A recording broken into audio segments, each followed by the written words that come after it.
మ్యూజియంలోకి enter కాగానే first మనకు కనిపించేది ఆదివాసులు అత్యంత ఆరాధించే వ్యక్తుల్లో ఫస్ట్ పర్సన్ అంటే కొమరం భీం. ఈయన విగ్రహంతో ఇక్కడ మ్యూజియం స్టార్ట్ అవుతుంది. ఇక్కడ నుంచి మనకు లైన్గా వరుసగా వాళ్ళ విశేషాలు అవన్నీ కూడా మనకి ఎక్స్ప్లెయిన్ చేయడానికి బొమ్మల రూపంలో, ఫొటోస్ రూపంలో పెట్టారు. ఇక్కడ చూస్తున్నాం కదా, సమ్మక్క సారక్క గ్యాలరీ ఇక్కడ ఏర్పాటు చేశారు. మొత్తం మేడారం వనంలో ఏ విధంగా ఉంటుంది, వాళ్ళ జీవన విధానం ఏ విధంగా ఉంటుంది అనేది క్లియర్గా మనకు మెన్షన్ చేశారు. మనం చూస్తున్నాం వాళ్ళ డిఫరెంట్ బొమ్మలు పెట్టారు వాళ్ళ జీవన విధానానికి సంబంధించి. అలాగే చిలకల గుట్ట, ఆ గుట్ట చుట్టూ ఏ విధంగా ఉంటుంది, భక్తులు ఎలా వస్తారు అనేది కూడా క్లియర్గా ఉంది. మరోవైపు ఇక్కడ తులాభారం ఏ విధంగా చేస్తారు అనేది సింబాలిక్గా పెట్టారు. ఇక్కడ సమ్మక్క పడిగే ఏర్పాటు చేశారు. వీళ్ళకి సమ్మక్క, సారళక్క, అలాగే పడిగిద్దరాజుకి వీళ్ళకి సపరేట్గా పడిగెలు ఉంటాయి. ఆ పడిగెకి సంబంధించిన జెండాను కూడా ఇక్కడ వాళ్ళు పెట్టారు. సో బాటిల్ గార్డ్స్ చూస్తున్నాం కదా, మనము కింద ఉన్న వరుసలో అన్నీ మనం డైలీ లైఫ్లో చూసేవే ఈ పీటలు. కొన్ని డిఫరెంట్గా ఉన్నాయి, ఇంకా కొన్ని ఏమో వాళ్ళు నీళ్లు తాగేవి డిఫరెంట్ వాటిలో చూస్తున్నాం కదా. బాటిల్ గార్డ్స్, బుర్రకాయలు, ఇవన్నీ వాటిల్లో వాళ్ళకి వీల్ని బట్టి, వాళ్ళ పనితనంని బట్టి వాళ్ళు అలా తయారు చేసుకొని నీళ్ళు ఇందులో స్టోరేజ్ చేసుకుంటారు. ఇందులో స్టోరేజ్ చేసుకోవడం ద్వారా అవి కూల్గా ఉంటాయి, వాళ్ళు ఈజీగా తాగుతారు. మనకంటే ఫ్రిడ్జ్లు అవన్నీ ఉన్నాయి, కానీ వాళ్ళకి అవన్నీ ఉండవు. కాబట్టి ఇలాంటివి తయారు చేసుకొని, వాళ్ళ దగ్గర ఉన్నవే తయారు చేసుకొని ఇందులో వాటర్ స్టోరేజ్ చేసుకుంటారు.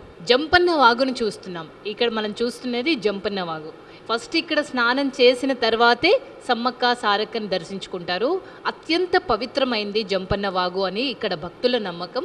ఈ జంపన్న వాగులో స్నానం చేయడం అంటే ఒక పుణ్యం అని భావిస్తారు. ఏవైనా పాపాలున్నా, మేము చేసిన ఏదైనా తప్పులున్నా కూడా అవన్నీ పోతాయని నమ్ముతారు. ఇక్కడ జంపన్న వాగుకు ఒక చరిత్ర ఉంది. జంపన్న ఎవరో కాదు, సమ్మక్క కొడుకే. ఆయన ఇక్కడ తన ప్రాణత్యాగం చేశాడు కాబట్టి ఇక్కడ అత్యంత పవిత్రమైందని భక్తులు భావిస్తుంటారు. మనం కింద చూస్తే సమ్మక్కకి, సారక్కకి బంగారంని అంటే బెల్లంని బంగారం రూపంలో ఇక్కడ కొలుస్తారు. కాబట్టి బంగారాన్ని నెత్తిపై తీసుకొని అమ్మవారి గద్దెల దగ్గరికి వెళ్ళి అమ్మకు సమర్పిస్తూ ఉంటారు. ఇక్కడ కోయలు వాళ్ళ వేషధారణ చూస్తున్నాం. మరి కింద శివసత్తులు పూనకాలతో ఊగే దృశ్యాలు, వాళ్ళ చుట్టూ కూడా భక్తులు ఏ విధంగా పులకించిపోయి అమ్మను చూస్తున్నారు అనే విధంగా మనం ఇక్కడ ఫోటోలో చూస్తున్నాం. మనము జాతరప్పుడు చూసే విజువల్సే ఫోటో రూపంలో చూస్తున్నాం. గద్దెలు, అమ్మవార్ల గద్దెలు మనం చూస్తున్నాం. లోపల టెంపుల్ లోపల ఉండే దృశ్యాలు. వీళ్ళకి గుడులు, గోపురాలు ఏవి ఉండవు. ఇంతమంది కోట్లకు పైగా జనం ప్రతి జాతరకు వస్తున్నా కూడా వాళ్ళకి గుడి గోపురాలు ఉండవు. వనదేవతలు కాబట్టి వీళ్ళు వనంలోనే ఉంటారు. అయినా కూడా ఆ భక్తుల నమ్మకం రోజు రోజుకు పెరుగుతుంది తప్ప తగ్గడం అనేది ఉండదు. ఇక్కడ అమ్మవార్ల గద్దెను ప్రత్యక్షంగా ఫోటోలో ఏ విధంగా ఉంటుంది అనేది ఈ ఫోటో రూపంలో మనకు చూపిస్తున్నారు. పగిడే ఇందాక మనము స్టార్టింగ్లో చెప్పింది, ఇది అమ్మవార్లవే. వీటిని కూడా దైవ సమానంగానే కొలుస్తారు. నైట్ పూట విజువల్స్ ఏ విధంగా ఉంటాయి జాతరలో అనేది ఇక్కడ ఫోటోలో చూపించారు. ఇక వాళ్ళు అన్నీ అరేంజ్ చేసుకుంటారు కదా, వాళ్ళకి కావాల్సిన తిండి గింజలు అవన్నీ ఎలా తయారు చేసుకుంటారు. ఉయ్యాల, ఇది ఉయ్యాల అయితే చాట, ఇది మనం డైలీ లైఫ్లో చూస్తుంటాము. ఈ చాట ఉంది. దాంతోపాటు అంబ్రిల్లా, గినుగు అంట, దీన్ని గినుగు అంటారంట. గినుగుతో పాటు బాస్కెట్స్, వాళ్ళ స్టోరేజ్ కోసం ఇవన్నీ చిన్న చిన్న బాస్కెట్స్ ఉన్నాయి. డిఫరెంట్ బాస్కెట్స్ ఇవన్నీ కూడా. ఒకటి ఎల్లిపాయల బుట్ట అంట, ఇది ఎల్లిపాయలు స్టోర్ చేసుకోవడానికి. ఇంకొకటి ఇది జాలి బుట్ట, అంటే డిఫరెంట్ స్టోరేజెస్, వాళ్ళ తినే ఆహారం ఏదైతే ఉందో స్టోరేజ్ కోసం వీళ్ళు ఇదంతా యూజ్ చేస్తారు. మనం ఇక్కడ చూస్తున్నాము ఇసురాయి. ఇప్పుడంటే మనకి వడ్లు దంచుకోవడానికి మెషిన్స్ వచ్చాయి, అన్నిటికీ కూడా మనకి మిక్సీలు, మెషిన్స్ వచ్చినాయి. కానీ ఒకప్పుడు పసుపు కానీ వడ్లని బియ్యంగా మార్చడానికి కానీ యూజ్ చేసేవాళ్ళు. ఇసురాయి అనేది ప్రతి ఇంట్లో ఉండేది ఒకప్పుడు. ఇప్పుడు కూడా మనం కొన్ని ఏరియాలో రోళ్ళు అనేవి సర్వసాధారణంగా చూస్తున్నాం, వాళ్ళు కూడా ఇది వాడతారు. ఇక చూడండి, ఇవి మన బియ్యం కానీ ధాన్యం కానీ కొల్చడానికి ఒకప్పుడు అరసోల, సోల అనేవాళ్ళు. అవన్నీ కూడా ఇక్కడ ఉన్నాయి. ఇవన్నీ కూడా ఆదివాసీలు ఇప్పటికి కూడా వాడతారు చాలా ప్లేసెస్లో. సిటీ లైఫ్లో అలా ఊర్లలో కొన్ని ప్లేస్లో కనిపిస్తాయి, కానీ సిటీలో ఇవి చాలా తక్కువగా కనిపిస్తాయి.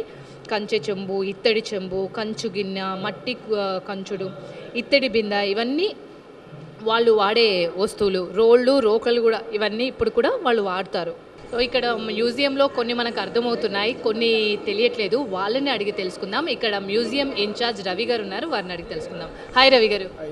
ఇక్కడ ఇది కొప్పిరి అని ఉంది కదా, ఇది దేనికి యూజ్ చేస్తారు? ఈ కోపిరి అనేది మన అడవి నుండి తీసుకొచ్చి సేకరించేసి ఆదివాసులు ఈ అడవి నుండి తీసుకొచ్చిన తర్వాత దాని కోపిరి పెయింట్తోటి నులకతాడు తయారు చేస్తారు. ఈ నులకతాడుతోటి మంచాల్లో పడుకోవడానికి కానీ బెడ్ రూపంలోకి ఉపయోగిస్తున్నారు. ఈ కోపిరి అనేది అడవి నుండి తీసుకొచ్చి చేస్తారు. ఇవి డిఫరెంట్ టైప్స్ ఆఫ్ నారాలండి. ఈ నార వచ్చేసి మోతుకు నార. ఈ మోతుకు నార అనేది మనకు ఊతకు కానీ మన వాటర్ బాటిల్కు అంటే సొరకాయకి కూలింగ్ ఉండడం కోసం అన్నట్టు కడతారు. మళ్ళీ అదేవిధంగా పగ్గాలు అంటే మనకు బర్రెలు కానీ ఆవులు కానీ కట్టుకోవడానికి దానికి ఉపయోగిస్తారు నారతోటి.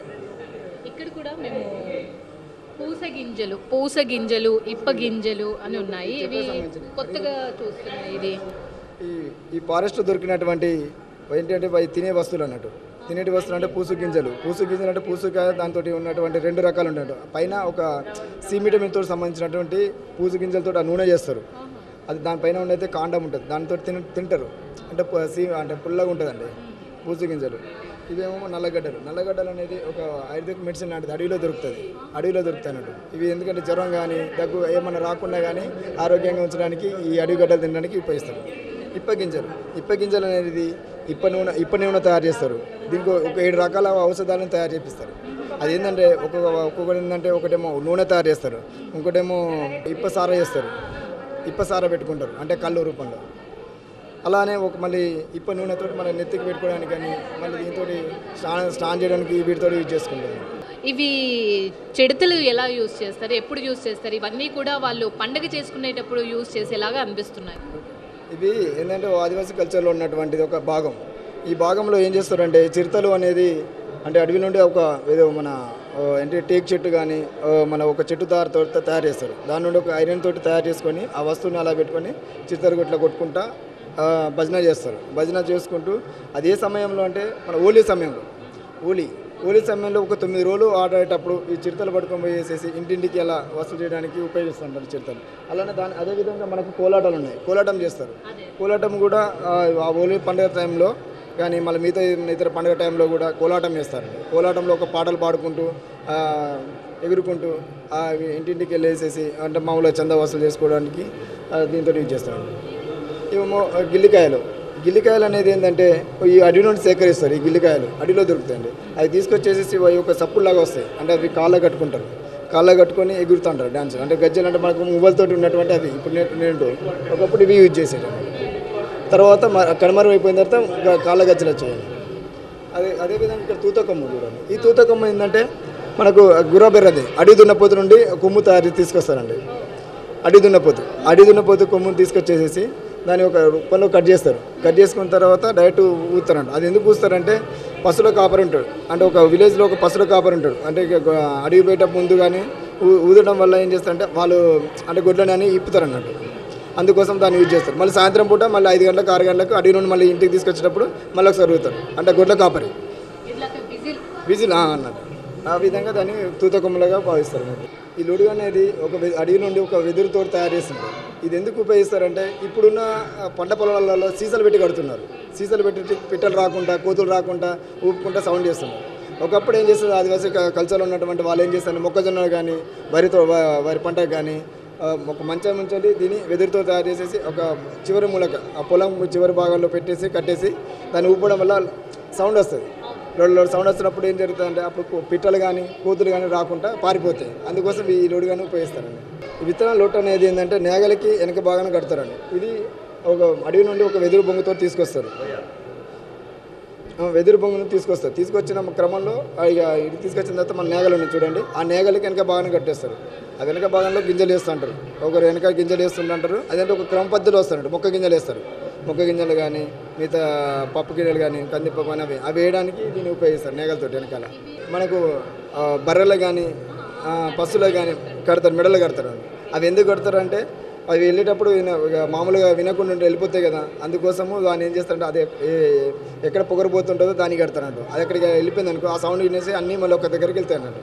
గిరిజన మ్యూజియంలో మనము గిరిజనులకు సంబంధించిన విశేషాలు తెలుసుకున్నాం కదా. ఇక్కడ బయట మ్యూజియం బయట సమ్మక్క జీవిత విశేషాలన్నీ కూడా ఇక్కడ ఇలా విగ్రహాల రూపంలో వాళ్ళకి అరేంజ్ చేశారు. సమ్మక్క జీవిత చరిత్రలో మొదటి ఘట్టము ఇక్కడ వాళ్ళు డిస్ప్లే చేశారు. రాయి బండాని రాజు వేటకు వెళ్ళినప్పుడు శిశువుగా ఉన్న సమ్మక్కను అడవిలో గుర్తిస్తాడు. ఆమెను తన ఇంటికి తీసుకొచ్చి ఇట్లా పెంచి పెద్ద చేశారు. దానికి సంబంధించిన విజువల్స్. సమ్మక్క ఒక కోయ రాజుకు దొరికింది. ఒక గుట్ట దగ్గర దొరికితే ఆమెను తీసుకొచ్చి అల్లారు ముద్దుగా వాళ్ళు సమ్మక్కను పెంచుకుంటారు. ఈ విధంగా సమ్మక్క మారం చేస్తున్న విజువల్స్. ఇద్దరు పేరెంట్స్ కూడా ఆమెని బుజ్జగిస్తున్నారు అలా చేయొద్దు అని. ఇది రెండో ఘట్టము. ఒక్కొక్క ఘట్టానికి సంబంధించి వీళ్ళు మ్యూజియం బయట ఇలా అరేంజ్ చేశారు. అంటే చూడగానే అందరూ చదువుకున్న వాళ్ళు ఉండరు, బుక్కుల్లో ఉండవు కాబట్టి ఇప్పుడు ఉన్న పిల్లలకి కానీ యూత్కి కానీ తెలిసే విధంగా వీళ్ళు ఇలా దాంతోపాటు వృద్ధులు కూడా అరే పలానా అప్పుడు ఇలా ఉండేదంట అని విన్నదే కానీ చూసింది లేదు కాబట్టి కళ్ళకు కట్టేలాగా ఓ ఇలా జరిగిందా అని తెలిసే విధంగా ఇక్కడ అన్నీ కూడా అరేంజ్ చేశారు. ఇక థర్డ్ ఎపిసోడ్ సమ్మక్క పెళ్ళి. యుక్త వయసుకు వచ్చిన తర్వాత పగిడిద్ద రాజు అనే యువకుడితో సమ్మక్క పెళ్లి జరిగింది. ఆ పెళ్లికి సంబంధించిన విజువల్స్ ఇవి. దాని తర్వాత ఆమె పెళ్లి జరిగేటప్పుడు ఎలాంటి ఘట్టం జరిగింది అనేది కూడా ఇక్కడ ఆమె మహిమలు తెలిపే విధంగా ఒకటి ఉంది. ఆమె పెళ్లి జరిగేటప్పుడు ఒక వ్యక్తికి పాముకాటు గురై అయిన ప్రాణాపాయ స్థితిలో ఉంటే పెళ్లిని పక్కన పెట్టి తను వచ్చి కాపాడింది. సమ్మక్క వచ్చి కాపాడే విజువల్స్ని మనం ఇక్కడ చూస్తున్నాం. ఈ విధంగా పాము కాటుకు సంబంధించింది కూడా, పాము ఎలా వచ్చింది అనేది కూడా వాళ్ళు ఇక్కడ రిఫ్లెక్ట్ చేశారు. ఐదో ఘట్టంలో సమ్మక్క కోయ ప్రజలకు సేవలు అందిస్తూనే ధార్మిక చింతన కూడా పెంచుకుంది. కొన్నేళ్ల తర్వాత చివరికి తన దగ్గరలోని కొండ మీదకి చేరుకుంది. ఆ కొండ మీదకి చేరుకొని అక్కడే నేను కొలువై ఉంటా అని వాళ్ళ పేరెంట్స్కి చెప్పింది సమ్మక్క. అలా చెప్పి వెళ్ళిపోతున్న దృశ్యాలు మనం చూస్తున్నాం. సో ఆమె చిన్నప్పటి నుంచి కూడా మహిమలు చూపిస్తూ పెరిగింది కాబట్టి ఆమె మహిమలు పేరెంట్స్కి కూడా తెలుసు కాబట్టి ఆమె వెళ్తా అన్నా కూడా వాళ్ళు ఫస్ట్ అబ్జెక్షన్ చెప్పినా తర్వాత వెళ్ళు అని సాగనంపారు. ఆ విజువల్స్లో మనం చూస్తున్నాము. తర్వాత యుద్ధం జరిగిన తర్వాత కాకతీయుల వంశంలో ఉన్న ప్రతాపరుద్రుడు వీళ్ళ మీద దండయాత్ర చేసినప్పుడు వీర యుద్ధం చేశారు. ఆ యుద్ధము ఇప్పుడు కూడా ప్రతిధ్వనిస్తుంది మేడారంలో. మొత్తం వాళ్ళ ఫ్యామిలీ మొత్తం ప్రాణత్యాగం చేశారు. ఒక్కొక్కరుగా ఆ చరిత్ర అంతా మనకు తెలుసు. సమ్మక్క కూతురు సారలమ్మ కానీ జంపన్న వీళ్ళందరూ కూడా వాళ్ళ ప్రాణత్యాగాలు చేశారు. చివరికి ఆమె భర్త పగిడిద్ద రాజు కూడా ప్రాణత్యాగం చేశారు. అయితే ఆమె చివరికి ఆమెను కూడా అక్కడ ఉన్న సైన్యం మొత్తం ఆమెని కత్తులతో పొడి చేసి ఆఖరికి చావు అంచుల వరకు వెళ్ళి ఆమె అదే బాధతో కొండపైకి వెళ్ళి ఒక కుంకుమ భరిణ రూపంలో ఆమె అక్కడ మాయమైపోయింది. సో ఆ కుంకుమ భరిణని చిలకలగుట్ట దగ్గర, అంటే ఆమె ఎక్కడైతే మాయమైపోయిందో అది చిలకలగుట్ట. ఆ చిలకలగుట్ట నుంచి ఆ కుంకుమ భరిణితో తీసుకొచ్చి అమ్మవారికి మేడారం జాతరలో ఆమె గద్దె పైన ప్రతిష్ఠించేదే మహాఘట్టం. ఆ ఘట్టం తర్వాత ఒకరోజు మొత్తం భక్తులకు దర్శనం ఇచ్చి చివరికి వనప్రవేశం చేస్తారు. ఈ మొత్తం నలుగురు కూడా వనప్రవేశం చేయడంతో ఈ జాతర కంప్లీట్ అయిపోతుంది. సో ఈ మ్యూజియం బయట ఇవన్నీ కూడా ఒక కథ రూపంలో కాకుండా దృశ్య రూపంలో ఏర్పాటు చేశారు. వీడియో జర్నలిస్ట్ శ్రీధర్తో శ్రీలత ఫ్రమ్ మేడారం మ్యూజియం.